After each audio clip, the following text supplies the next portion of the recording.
สบายดีทุกคนมื้อนี้ขวัญก็ไปกินบุฟเฟ่ต์อีกแล้ว วงการนี้เข้าแล้วออกยากเนาะไปเทื่อหนึ่งต้องมีเทื่อสอง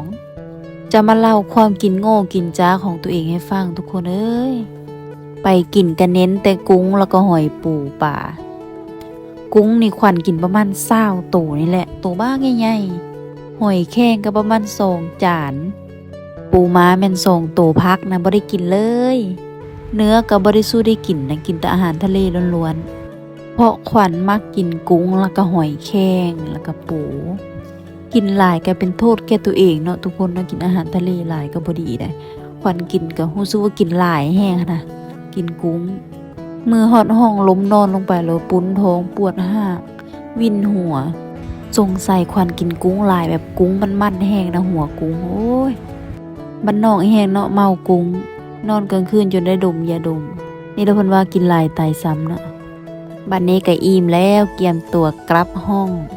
มา3 สาวจ้าย่างเมื่อเนาะชมวิวทิวทัศน์สบายดีทุกคนมื้อนี้ขวัญก็ไปกินบุฟเฟ่ต์อีกแล้ว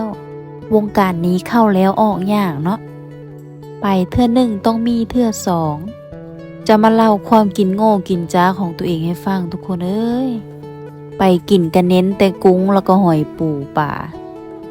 กุ้งนี่ขวัญกินประมาณ20ตัวนี่แหละตัวบ้าใหญ่ๆหอยแครงก็ประมาณ2 จานปูม้าแม่น2ตัวพักนะบ่ได้กินเลย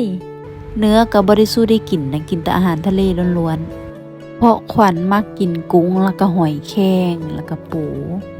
กินหลายก็เป็นโทษแก่ตัวเองเนาะทุกคนเนาะกินอาหารทะเลหลายก็บ่ดีได้ขวัญกินก็รู้สึกว่ากินหลายแฮงนะกินกุ้งมือฮอดห้องล้มนอนลงไปแล้วปุ้นท้องปวดหากวินหัวสงสัยขวัญกินกุ้งหลายแบบกุ้งมันแห้งนะหัวกุ้งโอ้ยบ้านนอกแห้งเนาะเมากุ้งนอนกลางคืนจนได้ดมยาดมนี่เราเพิ่นว่ากินหลายตายซ้ำเนาะบัดนี้ก็อิ่มแล้วเตรียมตัวกลับห้องมา3 สาวจ้าย่างเมื่อเนาะชมวิวทิวทัศน์